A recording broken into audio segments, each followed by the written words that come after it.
The Event, a science fiction thriller series by Melanie Ann Phillips. Episode 8, 1% of the Planet. Consider now that all that has been described so far occurred within the first 15 minutes after event inception. In that quarter hour, these scenes were repeated in every city, town, neighborhood, home, and farmhouse, affecting everyone at work, at school, at play, on the road, on the water, in the air, or under the ground. A swath of land representing 1% of the planet's surface had been wiped clean of every sign of human habitation save the footprint left upon the earth when all that we created had vanished. There were exceptions, however, and those would come to light as the event continued toward the west. Exceptions that gave us a fighting chance to preserve something of our culture and make a stand for survival.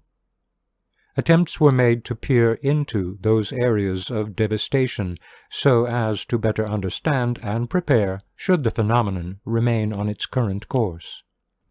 The military was providing continuous video feeds from planes on both sides of the event, those patrolling north and south along the safe side, and those pacing the leading edge as it sped quickly toward the Atlantic. In contrast, the civilian world was provided little in the way of new video information other than that supplied by the fleet of television helicopters flying just outside the disrupted zone, using their maximum telephoto magnification to capture scenes of the unfolding pathos. Though some turbojet helicopters were capable of reaching an altitude of more than 7,500 meters, the news-gathering variety could hover at only half that, but still giving their cameras a potential horizon of more than 200 kilometers from London, theoretically allowing them to resolve images in Cardiff on the west coast. In practice, however, haze, dust, heat waves, and the thickness of the atmosphere at an oblique angle over that distance reduced the practical range to something less, especially in terms of details. In addition, the rate the event interface was traveling had already put it beyond the horizon before it could be seen. As a result, as the second quarter hour of the event began, the only images publicly available were of the destruction in its wake, and were distant, muddy, and low resolution, giving the emotional impression that this was the aftermath of a localized disaster that had already happened. This all changed for viewers still glued to their televisions when a jumpy shot covering the whole of Spain, as seen from above with a handheld camera, filled their screens. The image zoomed into a blur, then gradually came into focus, revealing the event interface, seen diagonally from upper left to lower right as it moved inexorably westward across Madrid.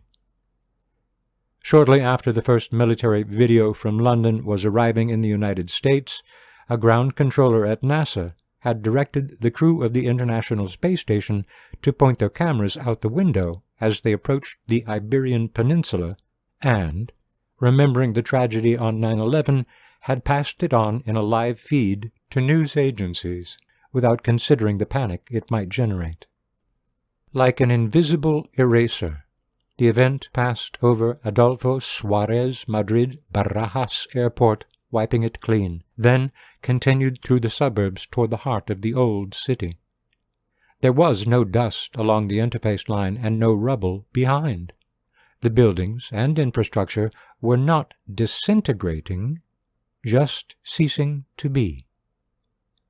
Fortunately, the resolution was not sufficient to see people falling from newly non-existent buildings and planes in the same manner as London, but the impact was palpable, as celebrated landmarks such as Santiago Bernabéu Stadium, the Royal Palace, the Palace of España, were easily identifiable from space one moment and gone the next. The International Space Station, like most payloads, was placed into orbit traveling from west to east to take advantage of the slingshot effect of the Earth's rotation, not unlike a playground merry-go-round, saving on fuel and thereby allowing greater weights to be lofted. Circling the globe every 93 minutes, it approached the interface line at approximately 28,000 kilometers per hour, bringing the two headlong together in just under 5 minutes, at which time the signal was lost. Just below New Zealand lies the Antipodes Island group, so called because they are the nearest landmass to the point on the globe geographically opposite to that of London.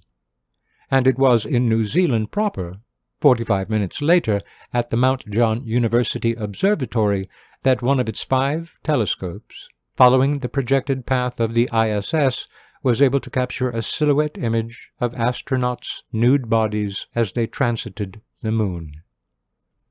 When the space station went dark, it was assumed by most that NASA had cut the signal, but the public had seen enough.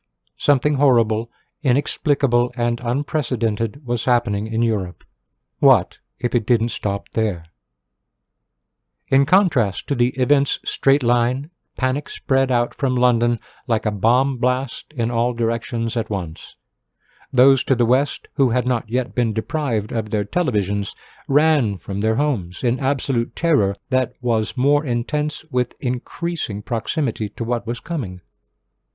First thoughts were to bring their families together or hunker down with friends. Some never made it to their front door. Others made it through the broadcast before their screen and everything else vanished around them. Those quick on the draw immediately made contact by cell phone and arranged gathering points. For most everyone else, the cell system became so overloaded that within seconds it was impossible to make a connection, cutting communication long before the event arrived, adding to the panic already at work. Imagine the mental state of those who had now seen the effect of the event, its present location and the direction from which it was coming. Nothing had yet been published about natural items remaining, nor that new things could be created in the event zone after the interface had passed. All anyone knew at this time was that everything of a material, man-made nature was soon to vanish from their world, and those they cared most about were in imminent peril. Manchester was gone as well as Birmingham, Edinburgh, and Liverpool. Glasgow was wiped clean, then Gibraltar and Tangier in quick succession. There was no time to consider the loss of art and architecture, nor of family albums and traditions. All was lost in scant minutes, and all that was left was suffering and fear. Flying over Dublin and Lisbon, a line of jet aircraft could be seen, a mixture of military and civilian craft that had been quick enough to get in the air before the event arrived, and fast enough to stay ahead of it, looking much like a bombing raid from World War II. Boeing's 777 was one of the fastest commercial jets, cruising at Mach 0.84 and capable of maintaining Mach 8.9 for sustained flight. Other planes of less speed were gradually overtaken by the interface, and as their tails dissolved, they fell from the sky only to be vanished completely before the wreckage could hit the ground.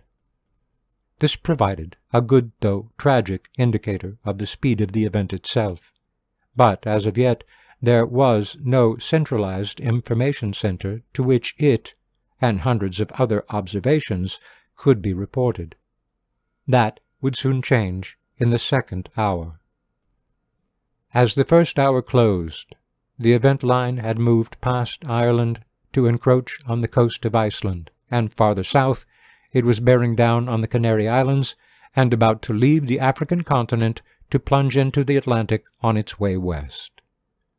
Read the entire event series in paperback, audiobook, or for your Kindle on Amazon at the link in the video description below. Your narrator is Don Warwick. The event series is written and copyrighted by Melanie Ann Phillips.